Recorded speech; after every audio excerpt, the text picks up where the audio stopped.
Welcome to Discovering. As March came to a close, so did the season to hunt rabbits. But I had a chance to get out for one last great day of hounds, hares, food, and friends. It's a great opportunity to be here out in this country and able to hunt rabbits all day long, have some good food and camaraderie, and that's what it's all about. Then we'll pay a visit to a taxidermist who specializes in birds. So you're in the field, you got your bird. What do you do with it before you get it to your taxidermist? That's all right here tonight, so sit back, put your feet up. It's Monday night and time for Discovering. The secret streams that flow beneath the cliffs of colored stone. Forests thick and healthy with birch and pine and oak. Surrounded by the greatest lakes this world has ever known. The black bear's awesome presence as he roams the hills and fields. Call of the timber wolf, the loon's lonesome trill. The eagle soaring high above, the trout lies deep and still. These are what I treasure, the only way I measure feelings that I have for this fine land. There is so much to discover when you're a long-time lover of northern Michigan.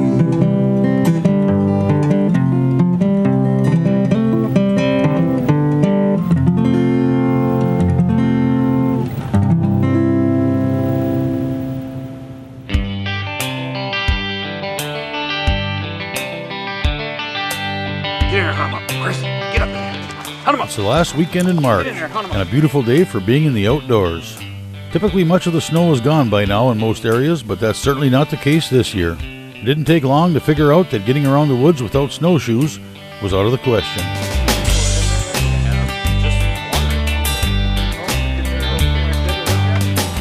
A few brave souls disappeared off into the pines, and in what I'm sure was an effort to be as efficient as possible, without any words being spoken, it was agreed it would be best if the rest of us stayed behind to cover the road.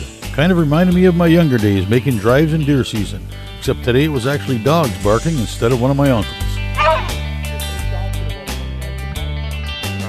It's interesting the things that bring people together. I don't mean together like seeing your cousin once a year at the family reunion or meeting your wife's uncle at her sister's wedding. I mean hanging out together. I don't know what it's like in other places, but here in the UP, that thing that brings people together is so often somehow connected to the outdoors. Whether it's deer camp, a day of grouse hunting, sitting in a boat, or a weekend camping, all of these things have that one common thread, the outdoors. Today's crew was no exception, brought together by their love for the outdoors, hunting, and beagles.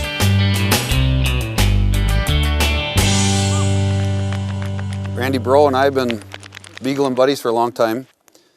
We traveled across the country to Massachusetts in 2008. Yep. Randy brought back home the national champion that him and his girlfriend were partners in, Teresa West. So we've put some miles on chasing beagles and chasing bunnies. It was a lot of fun training dogs and stuff. Me and Tom started them together. We go down to the club and let rabbits go and let your dog go on it and stuff. And we start them in a puppy pen down there. And, you got to spend 4 hours running dogs down there, so the minimum, usually. To make them good. Yep. So it's a lot of time. Spend a lot of time running dogs. A lot of friendship.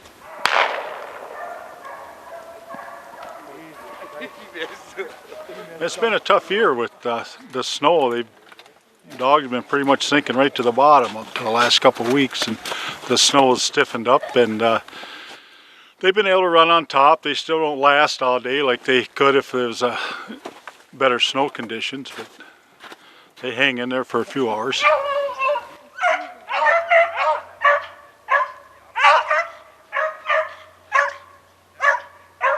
It's always an interesting day to come out, and always something exciting with the dogs happens. There's always a good time and a good laugh, and someone always has stories from the past, and that's what we enjoy about coming out here.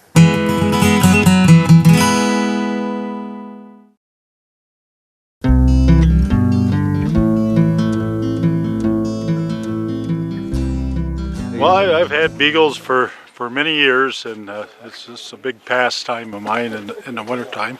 Something to do, and I've got 2 beagles now, a 9-year-old and a 5-year-old. And I don't raise my own. I usually just, when I need one, I just find a pup from somebody and train them myself. And something I enjoy, and I met Tom a couple years ago, and we usually get out once a year and together and run. And there's a few people from Amasa here that we run together most weekends. And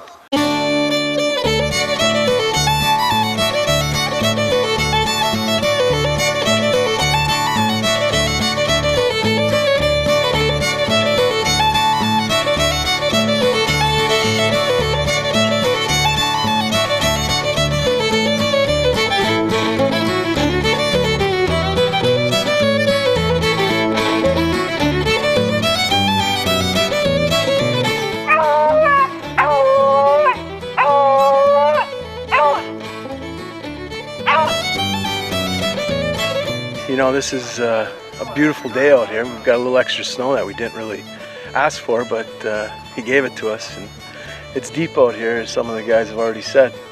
I've been hunting rabbits since I was a young man up in the area, or young boy actually. My dad used to raise rabbits, and so we'd be out every weekend chasing our dogs. And to get an opportunity to come out here with a bunch more of my friends, and even with my own son and some of our good friends we've been hunting with, it's a great opportunity to be here out in this country, able to hunt rabbits all day long, have some good food and camaraderie, and that's what it's all about. We always enjoy getting out every weekend and trying to do something and get away from the mundane days and people calling and texting, and it's nice to come out here and not have any of that going on. Just camaraderie, and have some young folks out here too with us is always good to bring on the tradition. I got my wish. I got a rabbit with my old gun. That's a big one. That's a big Amasa rabbit. Oh yeah. I'm hollering, I'm shooting, they're running. I said, what are you doing? Wait. The rabbits were paralleling the road. Okay. Cameron could see them. Well, then they were running the bank. Right here's his shot. They're running the bank, and then one crossed, and the other one went back, and then I was running to catch up to Cameron, and then the second one that was on the east side finally crossed, and that's this one right here.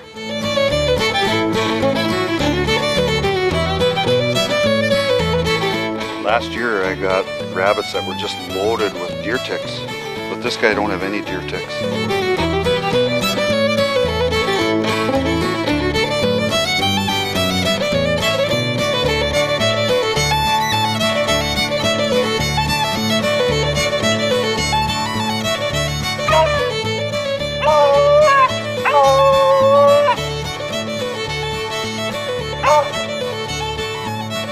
Yeah, I've been raised around hunting and rabbit hunting and deer hunting all my life. Around 2005, we had my dad and I, we had a dog. His name was Tuck. He got leukemia, and around early 2006, my dad was searching the internet for people with hounds. We ended up getting a hold of a guy by the name of Dave Miller out of Peshtigo.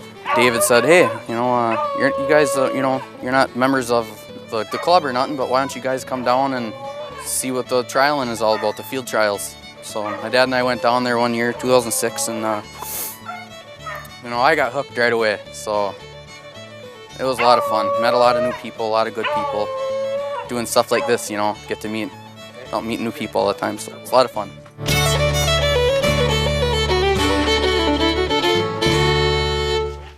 On days like this, you'll always hear words like tradition and friends, camaraderie and values. The characteristics that have grown through years of hunting or spending time in the outdoors. I'm sure if we each traced our own hunting traditions back far enough, back to where they began, at the beginning we'd find that someone simply took us hunting. I started hunting with my dad in 2005. My dad has been there with me hunting all the time. He always takes me on these cool, fun trips. We went to Wyoming last year, or the year before that. And I got a chance to shoot a mule deer, and that was really fun. And so Colorado this fall, we get to go back again and shoot an elk, hopefully. And my first year hunting, it was 2010. big game. I went out with my mom. We had a really fun time. It was one of the last days. It was snowing a lot, and a 5-pointer comes out, and I shoot it, and it was the best thing ever, and my grandpa was there and everything. And then after that, everything, I just wanted to hunt more and more and more. So here I am today, hunting rabbits. Anything I can go and hunt, I try. It's very fun when you bring a bunch of friends and food, and you just hang out with everybody and talk, and hopefully get some rabbits while you're at it.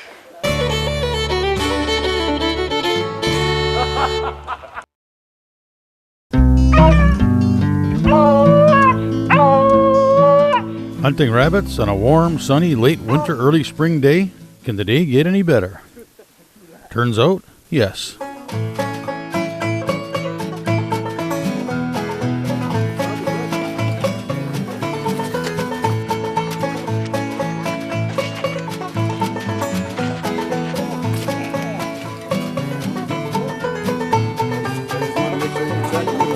Howard, did you get a funny webbing?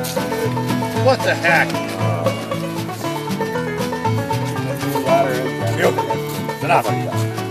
Ladder, I know.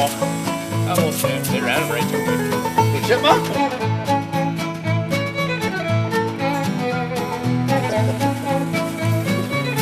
What?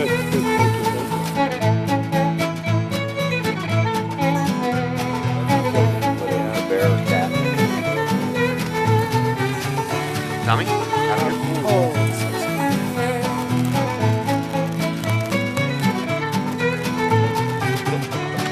Get out of there.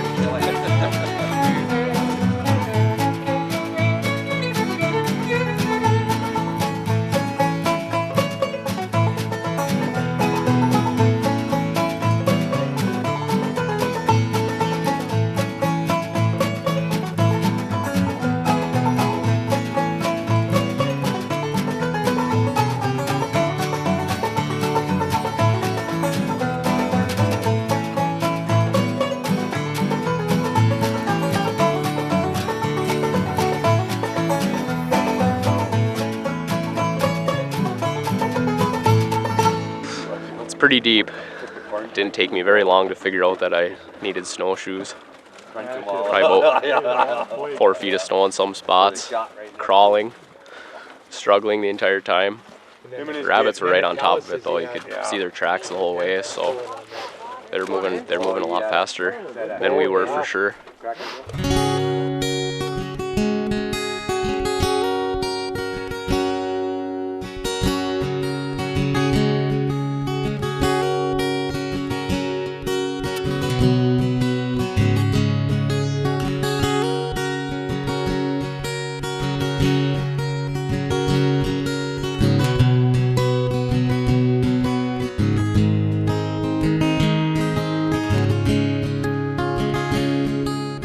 You know, everything we do, we encourage all of our younger generation to get out. We try to take our own children and we pass it on to them, because if we aren't taking care of our natural resources and teaching them how to come out here and properly hunt safely, along with taking care of the product that we are harvesting, no matter what it is, and showing them how to live off of that even, and cook it, eat it,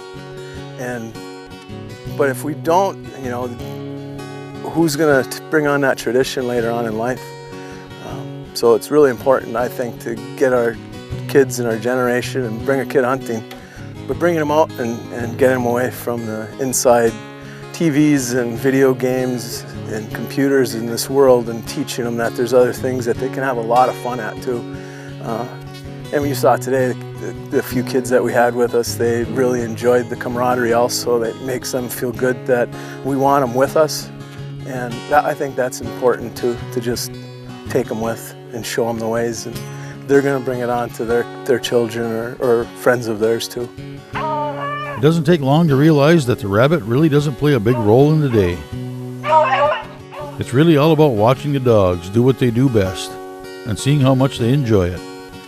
It's about the camaraderie between hunters and friends, and everybody getting together for a day in the outdoors. It's about making kids part of the experience and the gratification of seeing how much they enjoy it. Yeah, the elusive hair is certainly part of it, but it's all of those things that make for a successful day in the woods. And as long as that's how we measure the success of a rabbit hunt, or any hunt, there'll never be such thing as a bad day of hunting. It is a wonderful place to live, and sometimes challenging, but you know, you got to make the best of it. And I think we do a lot of that every day of our lives. So just fun to be out, and Tom with his dogs, and the interesting conversations that we have every day when we do these hunts is fun.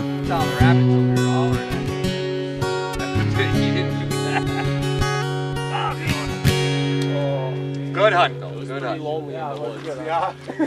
me and the dogs. Yeah. A quick look at what's going on in the UP this week. The Beatty Knot Gobblers chapter of the National Wild Turkey Federation will hold their 18th annual Hunting Heritage Membership Banquet at the Terrace in Gladstone on Saturday the 12th. Tickets are $60 and include a one-year membership, dinner, and door prizes. $30 for kids 17 and under. Doors open at 4 and dinner is at 5:45. In St. Ignace, it's the Home Show and Spring Expo, this Friday and Saturday at the Little Bear East Arena. Admission is free. April 11th through the 13th is the Kiwanis Home and Garden Show and Pancake Days at the UP State Fairgrounds in Escanaba. On Saturday the 12th, take a trip to Iron River for the Spring Arts, Crafts, and Garden Show and the Home Business and Rec Expo.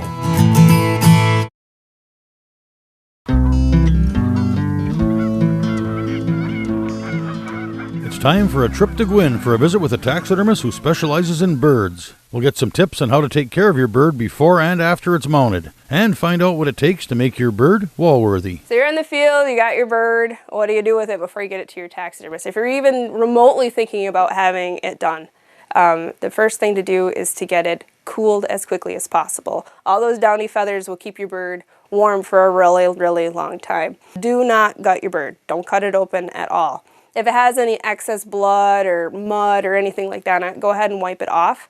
But the biggest thing is to get it cool. And then second, when you do get it cool, either put it in a cooler or on ice. Freezing it is preferable because the quicker it gets cool, the better.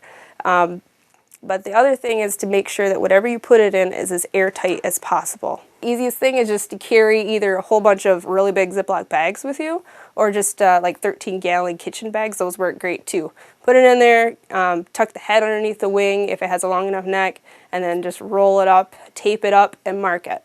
All right, so the birds I work on, generally I work on grouse and ducks and geese. But there are definitely other species that come up. Last year I mounted a northern sawa owl that went to Munising Public Schools, and I mounted a snowy owl that was done for the Chocolate Raptor Center in Harvey.